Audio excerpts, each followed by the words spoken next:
Eh, Bismillahirrahmanirrahim. Assalamualaikum warahmatullahi wabarakatuh. Alhamdulillah, puji syukur kita panjatkan kehadirat Allah Subhanahu wa taala. Pada hari ini kita bisa bertemu lagi untuk melanjutkan pertemuan kita, yaitu pertemuan ke-6 pada hari Selasa 20 Oktober 2020, mata kuliah manajemen risiko. Nah, kita pada pertemuan ini untuk mendapat berkah dari Allah Subhanahu wa taala, marilah kita buka dengan lafaz basmalah. Bismillahirrahmanirrahim. Baiklah, sebelum masuk ke materi, Bapak Mbak ulangi sekali lagi bahwa risiko itu terbagi menjadi 4 bagian, yaitu risiko kredit, risiko pasar, risiko operasional, dan risiko lainnya. Di dalam risiko kredit itu sendiri itu ada risiko kredit pemerintah, risiko kredit korporat, risiko kredit konsumen. Sedangkan risiko pasar terbagi menjadi 2, yaitu risiko spesifik dan risiko umum. Apa itu spesifik, apa itu umum, nanti kita bahas sendiri. Dan dalam risiko pasar itu menyangkut suku bunga, posisi ekuitas, nilai tukar, dan komoditi. Sedangkan operasional, ya, risiko operasional ini terdiri dari risiko operasional itu sendiri melalui proses internal, proses SDM, sistem SDM, eksternal, dan hukum. Nah, sedangkan yang kita fokus pada hari ini adalah yang keempat, yaitu mengenai risiko bisnis. Ya, risiko rasional, risiko bisnis, risiko strategis, dan risiko reputasi. Dalam risiko operasional, dalam risiko bisnis sendiri itu terdiri dari 5 ya risiko, yaitu risiko strategis, risiko patuhan, risiko operasional, risiko finansial, dan risiko reputasi. Baiklah, kita singkat masuki ke masalah risiko bisnis. Risiko bisnis, ya, itu definisi dari risiko. Ulangi lagi, risiko adalah suatu kejadian atau peristiwa yang apabila terjadi dapat menghambat pencapaian tujuan atau sasaran, ya, yang sasaran baik divisi maupun perusahaan. Kejadian atau peristiwa tersebut dapat disebabkan karena itu faktor internal maupun faktor eksternal. Ya. Risiko dapat menimpa siapa saja, ya, kapan saja, ya, apa saja, ya. Siapa itu termasuk direksi, juga sampai dengan paling bawah yaitu office boy, dari logistik sampai dengan pemasaran, dari aset berwujud sampai dengan aset tak berwujud. Aset, informasi, reputasi, nama baik juga tidak terlepas dari adanya risiko. Nah, sekarang kita masuki ke pokok masalah, yaitu risiko bisnis, ya. Risiko bisnis atau usaha. Risiko bisnis adalah risiko yang terkait dengan posisi kompetitif, perubahan prospek, perubahan untuk berkembang dalam pasar yang senantiasa berubah. Jadi misalnya nanti terkait dengan perubahan berjualan mengakibatkan perubahan laba, perubahan periklanan mengakibatkan perubahan penjualan, dan lain sebagainya. Nah, itu dengan adanya perubahan ada risiko. Menurut BSMR, risiko bisnis adalah risiko yang terkait dengan posisi kompetitif perusahaan dan prospek perusahaan untuk berkembang dalam pasar yang senantiasa berubah. Jadi dengan adanya perubahan ada risikonya. Sedangkan menurut Johan Putra, ya, risiko bisnis adalah potensi penyimpangan hasil korporasi, nilai perusahaan dan kekayaan pemegang saham, dan hasil keuangan karena perusahaan memasuki suatu bisnis tertentu, ya, dengan lingkungan industri yang khas dan menggunakan teknologi tertentu. Jadi ada potensi penyimpangan ya. Nah, jadi kemungkinan saja bisnis ada penyimpangan. Kemudian risiko usaha, suatu bahaya atau akibat yang kemungkinan dapat terjadi pada keadaan sebuah usaha yang sedang berlangsung maupun situasi usaha yang akan datang. Nah, sedangkan tadi kita yang pertama adalah pengertian risiko ya. Nah, sekarang yang kedua ya. Yang kedua itu kita mengenai manfaat melakukan analisa pada manajemen risiko bisnis. Kenapa kita harus melakukan analisis ya? Yaitu sebagai bahan evaluasi dan keputusan usaha, peningkatan produktivitas dan keuntungan, memudahkan estimasi biaya. Makanya dengan menganalisis risiko bisa mengestimasi biasa, bentuk tanggung jawab ya, sosial dan lingkungan. Bagaimana kalau kita tanggung jawab usaha terhadap lingkungan. Nah, sedangkan yang ketiga ya, yang ketiga itu adalah kategori risiko usaha ya. Apa itu? Yang pertama, berdasarkan kerugian yang dapat diakibatkan risiko usaha, yaitu risiko spekulatif. Nah, kenapa spekulatif ya? Karena risiko spekulatif ini yang memiliki kemungkinan terjadi ya dua peluang ya. Karena makanya spekulatif itu karena dua peluang, terjadinya kerugian ya, dan peluang terjadinya keuntungan. Jadi bisa saja dia rugi, bisa jadi untung. Seperti dalam statistik itu ada dua kemungkinan, kalau nggak untung rugi. Kemudian risiko yang ke B yaitu risiko murni. Murni ini bagaimana? Di mana risiko yang bila mana terjadi ya pasti akan memberikan kerugian. Namun apabila risiko ini tidak terjadi juga tidak akan menimbulkan kerugian. Jadi pasti ya, murni kan gitu. Kemudian yang kedua ya, ini kedua, berdasarkan kontrol ya, risiko usaha dapat dikategorikan menjadi risiko yang dapat dikendalikan dan risiko yang tidak dapat dikendalikan. Risiko yang dapat dikendalikan ini apa? Misalkan risiko penggunaan biaya dan lain sebagainya. Tapi yang tidak dapat dikendalikan dia mana? Nah, misalkan terjadi bencana alam. Kemudian yang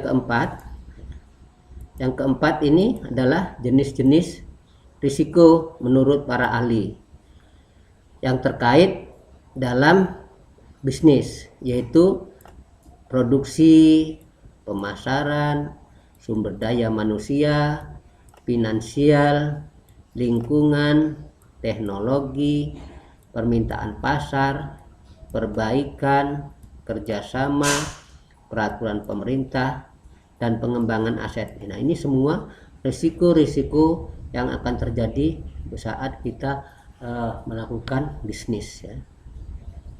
Nah, kemudian empat langkah ya, ada 4 langkah bagaimana kita untuk mudah memanage risiko.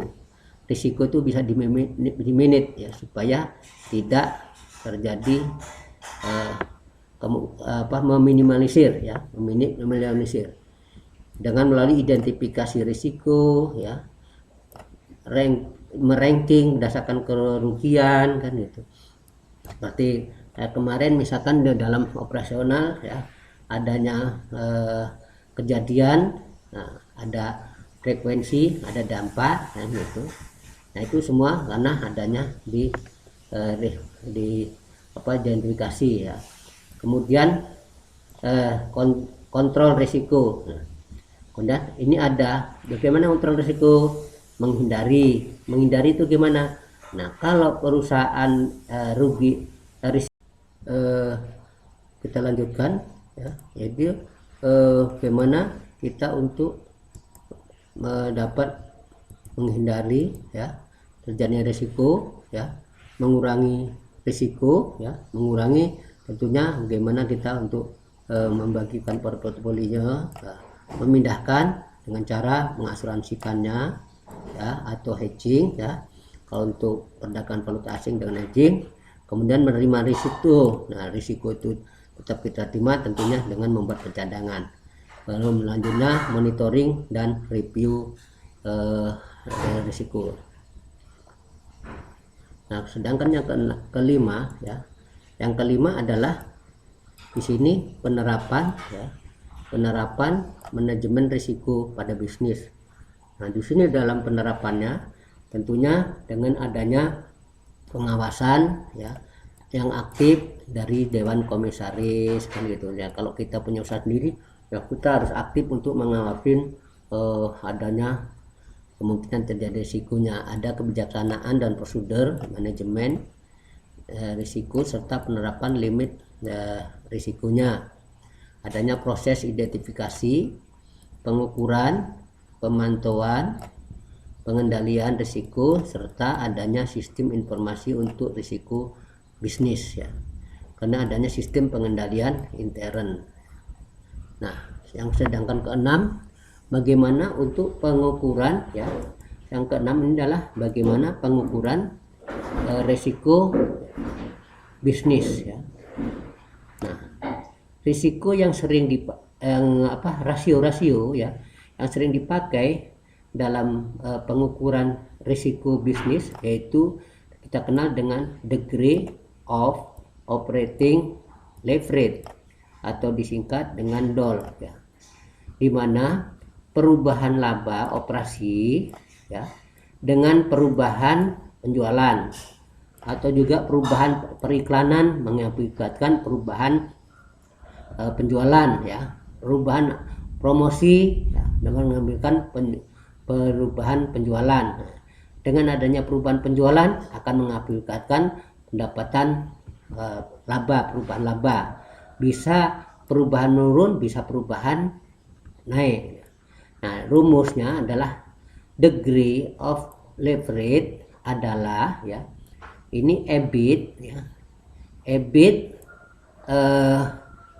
pada saat adanya perubahan atau tahun sekarang ya, nah dikurangi dengan EBIT ya pada tahun sebelum adanya perubahan ya. Jadi kan dengan adanya tahun ini dengan tahun kemarin dibagi dengan EBIT tahun sebelumnya adanya perubahan ya.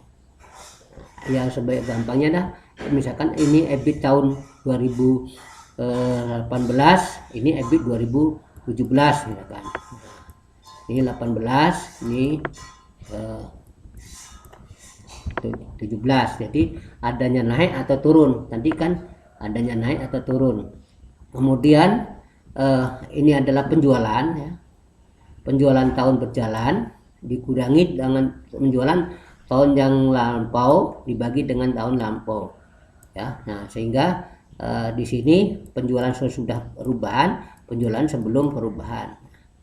Ini rumus degree of operating rate ini harus anak-anak pahami. Nah, DOL ya, degree of leverage itu bisa tinggi ya. Nah, itu ada tinggi juga ada rendah. Nah, ini ya degree ya, itu tinggi juga bisa rendah. Nah, timbul pertanyaan, manakah yang lebih baik, degree of leverage tinggi atau degree of leverage rendah? Nah, jawabannya tergantung pada jenis perusahaan. Makanya kita hitung dulu, ada standarnya. Nah, kalau perusahaan kontrak perumahan gimana, perusahaan bank gimana, perusahaan koperasi gimana, nah itu semua ada ukuran. Mana yang lebih bagus, mana yang bagusnya lebih rendah atau lebih kecil kan gitu. Contoh soal PT Rama membuat proyeksi Ya. Untuk tahun 2018 menganggarkan penjualan, ya, menganggarkan penjualan dan laba, ya, laba operasional. Bila asumsi terpenuhi, ya namanya memproyeksikan, ya. Nah, bila perusahaan asumsi dipenuhi, perusahaan akan mencapai tingkat penjualan ya, 200 miliar. Nah, ini sebagai asumsi 200 miliar. Dan laba operasi dengan asumsi 20 miliar, ya. Artinya dengan tingkat penjualan 200 miliar akan memperoleh labanya 20 miliar. Namun ya, terjadi adanya perubahan regulasi dari pemerintah sehingga beberapa pesaing muncul, ya. Nah, tapi di sini walaupun pesaing muncul, tapi anehnya realisasi justru meningkat. Dengan perubahan tersebut, jadi kan bisa saja dengan adanya persaingan kita malah lebih meningkat, dengan juga bisa menurun. Nah, diperkirakan penjualan naik menjadi 220 miliar dan laba memperoleh 25 miliar. Sebagai pertanyaan, berapa besar degree of leverage-nya? Berapa besar degree of leverage-nya? Nah, kita jawab. Nah, kita selesaikan soal dimaksud.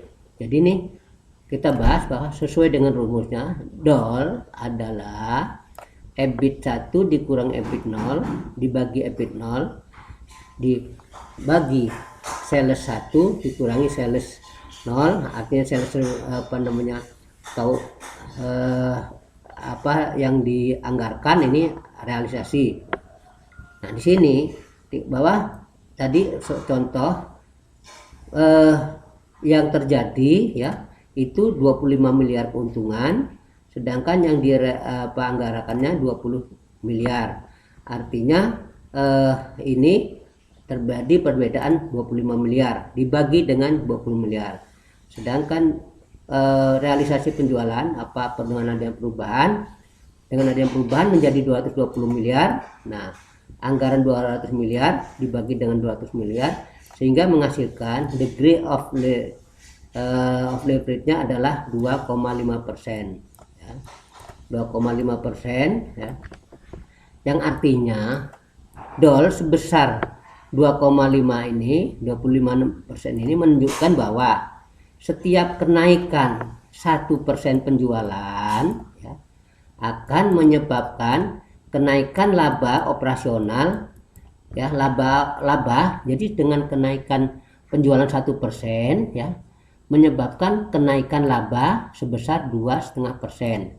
Atau gampangnya lagi, setiap kenaikan penjualan Rp1 akan memperoleh keuntungan Rp2,5. Jadi kemudian hal yang sama juga berlaku sebaliknya. Apabila penjualan turun 1%, maka laba akan turun 2,5%. Atau jelasnya, apabila kita penjualannya turun Rp1, labanya akan berkurang atau berturun Rp2,5. Semakin tinggi DOL, degree of leverage, maka semakin tinggi risiko operasional perusahaan, ya. Suatu perusahaan yang memiliki DOL tinggi berarti perusahaan ini sangat peka terhadap perubahan penjualan. Nah, tadi kan di atas kita akan mana lebih bagus, DOL-nya tinggi atau DOL-nya rendah, tergantung dari perusahaan. Jadi semakin tinggi degree of leverage-nya, perusahaan sangat sensitif atau sangat peka, ya, terhadap perubahan, ya. Baik itu perubahan kenaikan atau penurunan. Yang artinya semakin tinggi DOL maka akan membuat fluktuasi EBIT bertambah semakin besar, baik ke atas maupun ke bawah. Artinya baik kerugian atau keuntungan. Sebaliknya, perusahaan, kita lanjutkan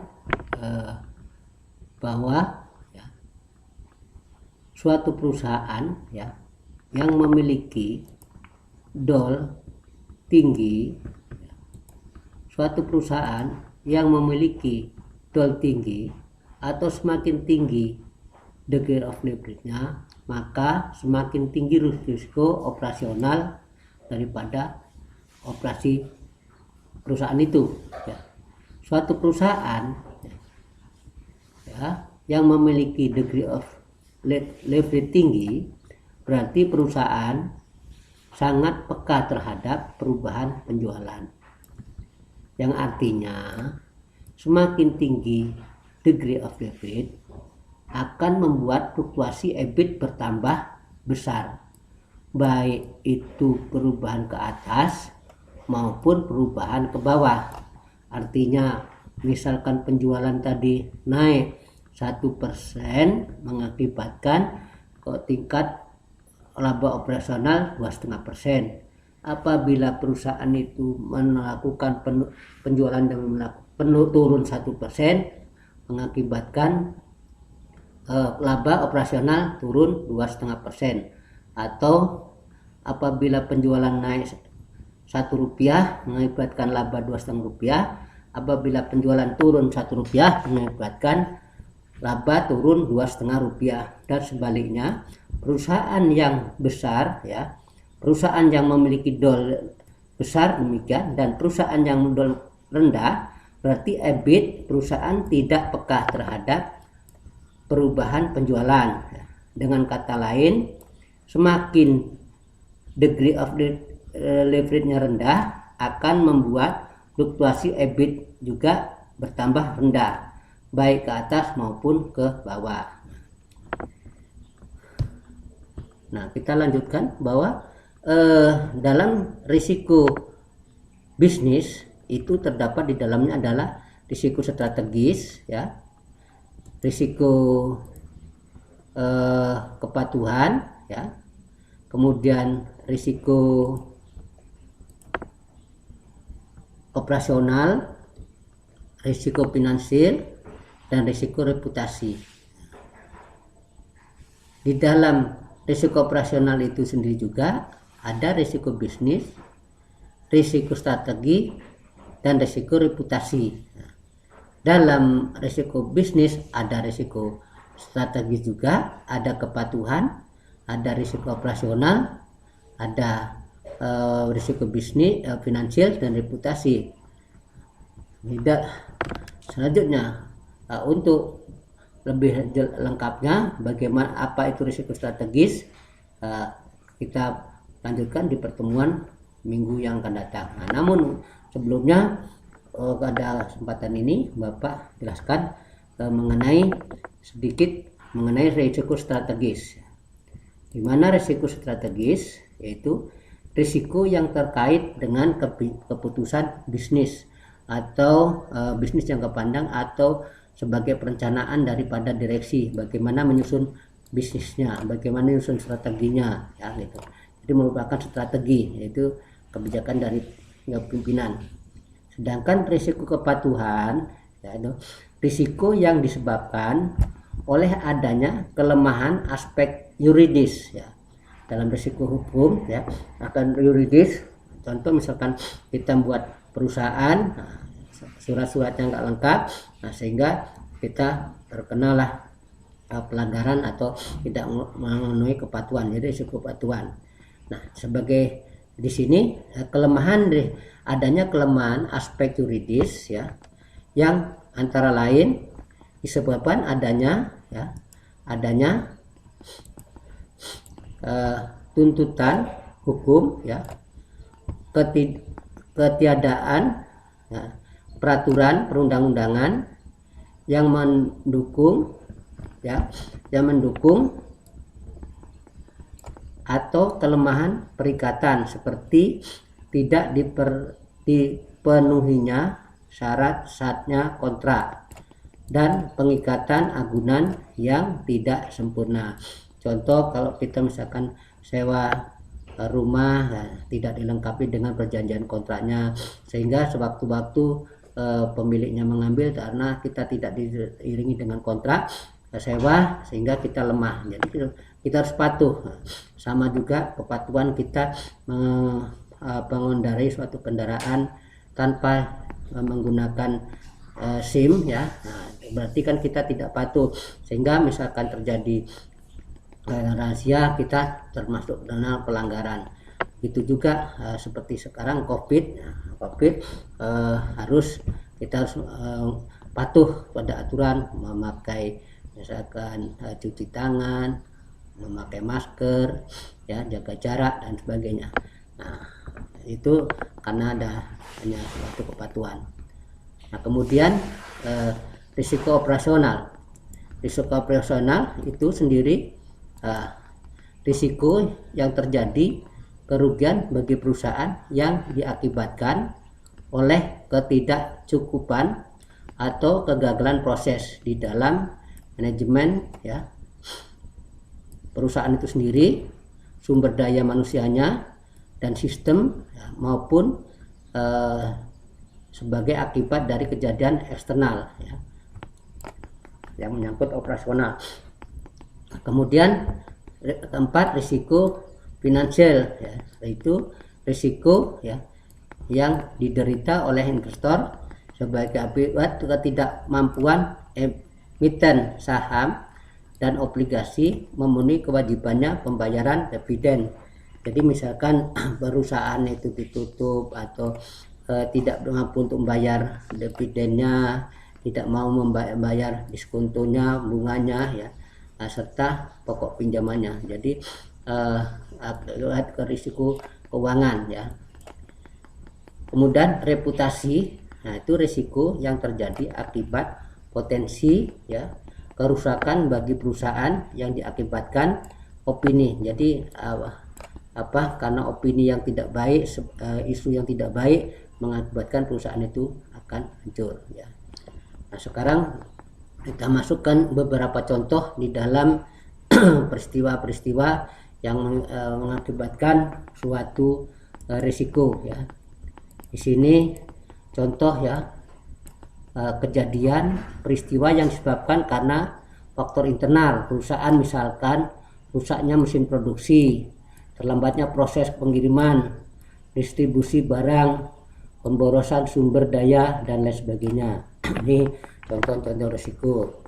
Peristiwa yang disebabkan karena faktor eksternal perusahaan ya, misalkan terkait dengan kompetisi global, kemajuan teknologi, regulasi pemerintah, perubahan perilaku konsumen, kenaikan upah buruh dan lain sebagainya. Kenaikan upah buruh tentu saja akan membuat profit usaha menjadi menurun. Kesadaran masyarakat mengenal bahaya rokok ya. Kemudian larangan dari pemerintah untuk tidak mengekspor atau berdampak terhadap industri eksportir. Dengan kemajuan teknologi dan adanya internet, industri pos menghadapi risiko berkelanjutan usaha. Industri tekstil yang ada di Indonesia kemungkinan akan mengalami pelemahan daya saing sebagai akibat adanya impor tekstil dari luar negeri dengan harga yang jauh lebih murah. Nah, ini bentuk-bentuk risiko ya pada sektor-sektor bisnis yang ada. Antara lain ini bisnis pertanian, bisnis peternakan, bisnis minyak, konstruksi makanan dan minuman, pabrik rokok, asuransi, real estate, perhotelan, ya, travel, ya. Nah, seperti pada saat sekarang terjadinya COVID ini, bisnis untuk travel sangat menurun omsetnya. Karena apa? Biasanya travel ini kan bukan travel angkutan dalam kota aja, kan travel untuk haji, keluar negeri dan lain sebagainya. Nah, ya. Terus kemudian angkutan juga demikian kan gitu. Tekstil, ya, kayu, furniture, plastik, bahan bangunan, alat kedokteran, elektronik, telekomunikasi, produk kecantikan, penjualan kendaraan, bisnis retail, supermarket tersebut.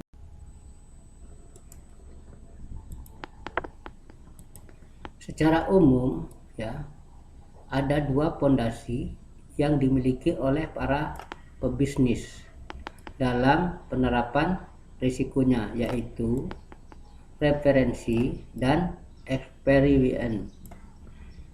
Di mana referensi ya, ini memiliki, bagi kita perusahaan yang memiliki referensi ya yang maksimal ya, artinya seorang pebisnis ya memiliki konsep secara teoritis dan pemahaman pemikiran yang baik yang terangkum dalam bentuk master plan perusahaan. Jadi di sini misalkan di dalam master plan perusahaan tingkat penjualannya berapa, sumber bahan bakunya dari mana, penjualannya kemana, pelanggannya siapa yang besar dan sebagainya, sehingga dia sudah mempunyai referensi yang cukup ya. Jadi kalau kita mau menjalankan usaha, kita sudah mengumpulkan referensi yang cukup ya, membuat master plan ya, sehingga di dalam menjalankan perusahaan itu kita akan lebih mudah ya, untuk melakukan